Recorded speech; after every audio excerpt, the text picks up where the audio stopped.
team motion is to this house would regulate the appearance of students, and we define the term regulate as making students wear uniforms, and appearance as clothes and accessories such as shoes, hats, and belts.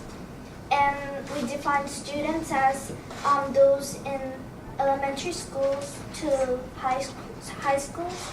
And our main need is to provide a good studying environment for students in schools.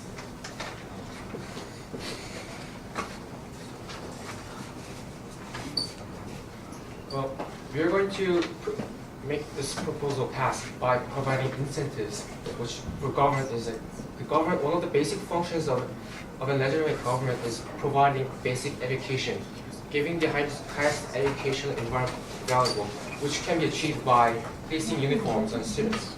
And schools having uniforms will provide them pride, symbolism, like Daewon, and it will solve safety problems, and it will give unity to students. And the actor for this proposal will be the schools, we will require the schools to place uniforms on students.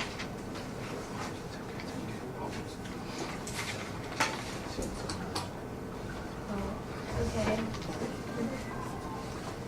The reason why we are voting for this policy is that there are certain problems that clothing causes, such as to maybe revealing clothes for students that may be too short or too small or too tight. And also, since if you buy a pair of uniforms, then you would not be needing to buy extra clothes. So, and also, since everybody would be wearing the same clothes, there will be no discrimination or differences between students who judge people by their appearance, physical appearance. And the government would like to say that this change is going to take over quite a long time, which will be gradual change, not like change will occur in one snap. Because you see, there are a lot of students in Korea who cannot provide for a uniform. So the government is thinking to give subsidies to certain level to students with under certain level of health care or parental earnings, so that by 2020 all the students can have at least one set of uniform which they can carry to school and wear.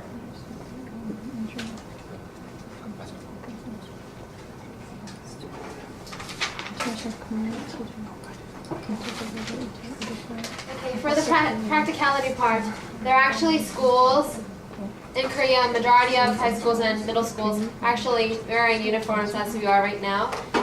And it has been proven that it is possible for students to wear uniforms. And as Tim has mentioned before, we won't be making a sudden change, we'll be making a gradual change, starting from big schools.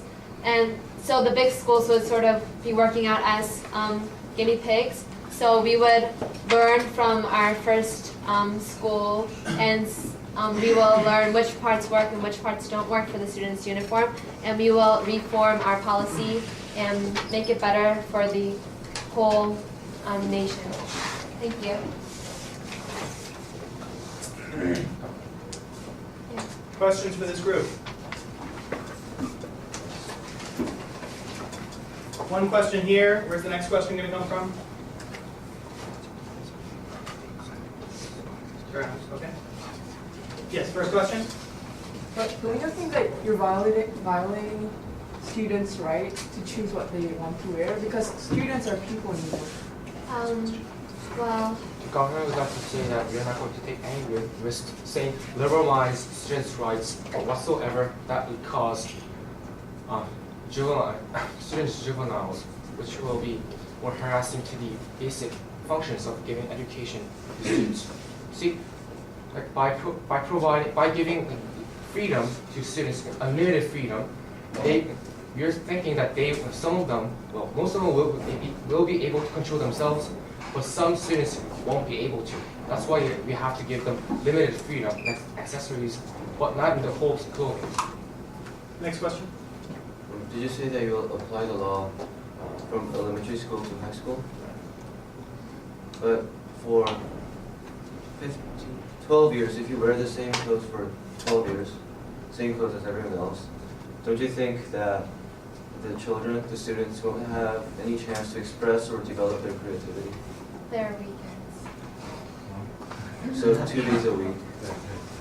Yes. Next question. How are you going to like inform your policies? You said you were thinking of them. Oh, yeah, so as we have mentioned before, we won't be making a sudden change because a sudden change is almost most of the times not a good thing to do because we need to give students a time to get used to this new policy. So instead of just forcing it upon all schools, we would be starting with one school, and if certain problems are found or we find ways to improve this policy, then we will implement it in the later schools. Next question. In what way the students will not control themselves if they have limited freedom? Limitless freedom. So what was the question? Can you state it for us? Because I couldn't hear. Stephen just asked us that what would happen to students if they have what would happen to some students if they had unlimited freedom. Well, the education, the atmosphere for the studying in a class will be quite disputed.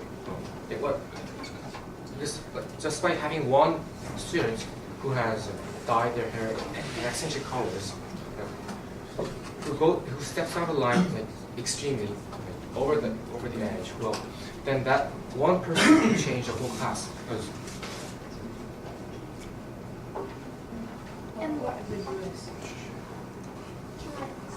You may. Moreover, the students, declothing and like expressing yourself through accessories or hair, it's not the only way of expressing yourself. You can always, students can always express themselves through achievements, like studying or like debating in schools, or there are other activities in schools that you can express yourself. Why are you, I'm wondering why you guys are limiting, expressing oneself to clothing and uniforms. And to remind you of our definition, the definition of appearance is actually clothes and accessories, and so we're not limiting hair. So there's your freedom. One final question. Parents talk about safety problems. What do you mean safety problems? Well, you see, some schools in the U.S. could be targets. If some president graduated from this school, that high school, or this middle school, well, that school can be a target for terrorism, you see. Well, it might be quite extreme. Yes, I know it's quite extreme, but there were some cases.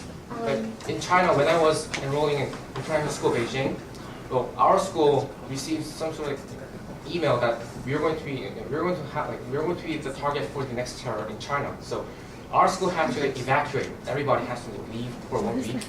Then nothing happened, so we came back to school. Well, this case, the terror did not occur, but in other cases, terror could occur. And every students are in danger. So if we apply uniforms, well, not every students, but some students. So if we apply uniforms in schools, we can see who's the person who's the person that does not belong to the school.